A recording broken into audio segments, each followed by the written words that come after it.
കൂടുതൽ വാർത്തകളും വീഡിയോകളും കാണാൻ ഈ ചാനൽ സബ്സ്ക്രൈബ് ചെയ്യുക. കൂടെ ബെൽ ബട്ടൺ അമർത്തുക. ഇന്നത്തെ എൻ്റെ ജ്യോതിഷ വിഷയത്തിലേക്ക് എല്ലാവർക്കും സ്വാഗതം. ശനിദശയും അനന്തരഫലങ്ങളുമാണ്. ശനിദശയും അനന്തരഫലങ്ങളും. ശനിദശ എന്ന് പറയുന്നത് 19 വർഷമാണ് ശനിദശ. 19 വർഷം ജാതകന് ദുരിതങ്ങളും ചില നേട്ടങ്ങളും ഉണ്ടാവും ശനി. അപ്പോൾ ശനി ജാതകന് ജാതകത്തിൽ ശുഭസ്ഥാനത്താണ് നിൽക്കണമെങ്കിൽ ആ ശനിനെ കൊണ്ട് വലിയ ദോഷങ്ങളൊന്നും ഉണ്ടാവില്ല.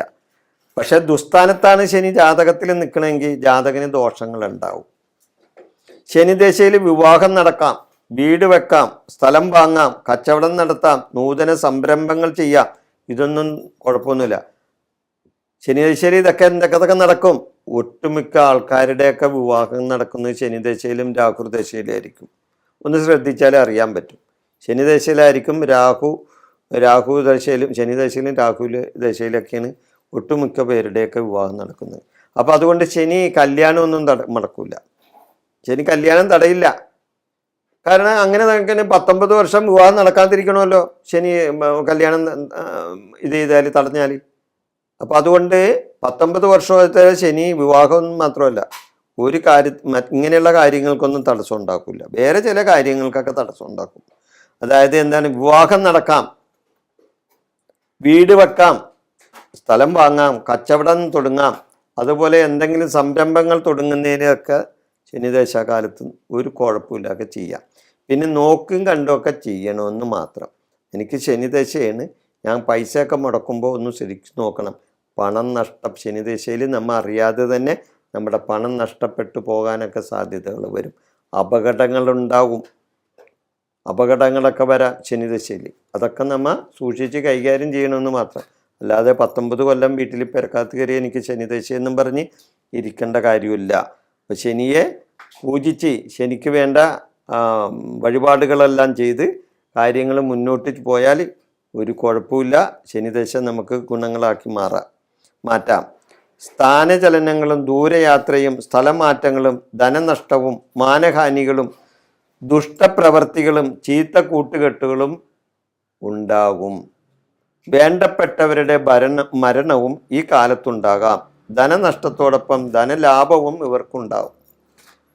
അപ്പം ഇത്രയും കാര്യങ്ങൾ, ചില ദൂരയാത്രകൾ ചെയ്യേണ്ടി വരും, സ്ഥലം മാറ്റങ്ങളുണ്ടാകും, താമസിച്ച സ്ഥലത്ത് നിന്ന് മാറി താമസിക്കാൻ ഇടവരും, ജോലിയിൽ മാറ്റങ്ങളുണ്ടാവും, ചിലപ്പോൾ ജോലി തന്നെ നഷ്ടപ്പെട്ടെന്ന് വരാം.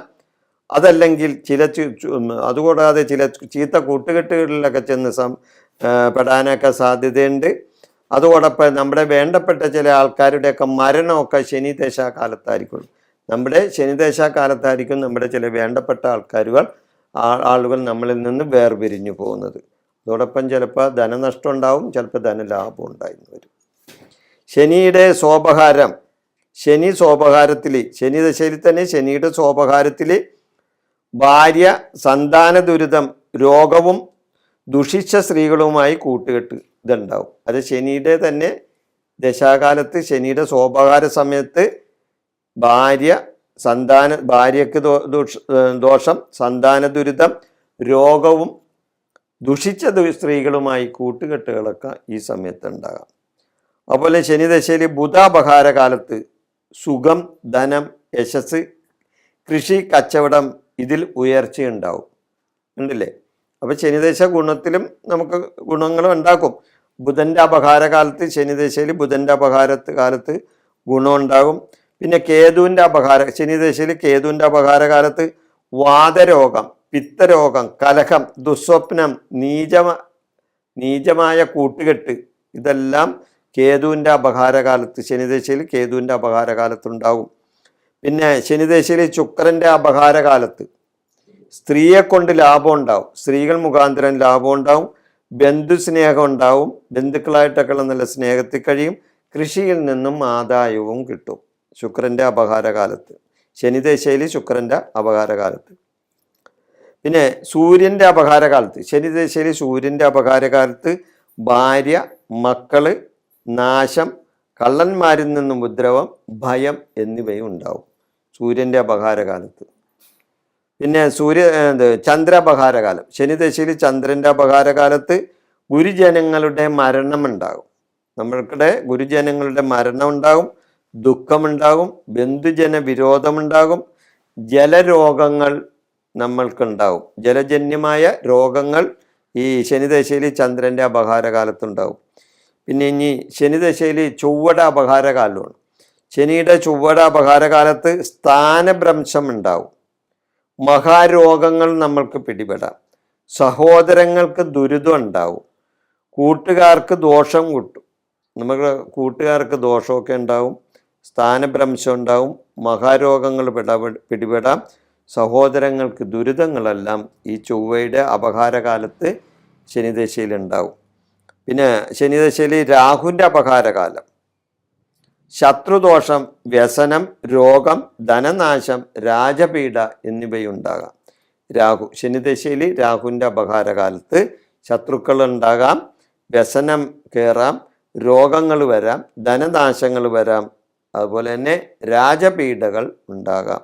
രാജപീഠ എന്ന് ഉദ്ദേശിച്ചാൽ പണ്ട് കാലത്തുള്ള കാര്യമാണ്. ഇപ്പോൾ രാജപീഠയല്ല, ഇപ്പോൾ ഭരിക്കുന്ന ആൾക്കാരുടെ പീഠകളായിരിക്കും, അല്ലെങ്കിൽ മറ്റേ ഭരണാധികാരികളുടെ പീഠയായിരിക്കും, അതാണ് രാജപീഠ. പിന്നെ അതുകൂടാതെ വേഴാപഹാരം, ശനിദശയിൽ വേഴാപഹാരം കാലത്ത് ദേവഗുണങ്ങളുണ്ടാവും, ദൈവാധീനം ഉണ്ടാവും, സുഖം കിട്ടും, ധനലാഭമുണ്ടാകും, സ്ഥാനപ്രാപ്തി കിട്ടും, സ്ഥാനമാനങ്ങളൊക്കെ കിട്ടും. അതായത് ശനിദശയിൽ വേഴത്തിൻ്റെ അപഹാരകാലത്ത്. അപ്പോൾ ശനിദശയും അനന്തരഫലങ്ങളും എന്ന ഈ വിഷയം ഞാനിവിടെ അവസാനിപ്പിക്കുന്നു. നിങ്ങൾക്ക് നന്ദി, നമസ്കാരം.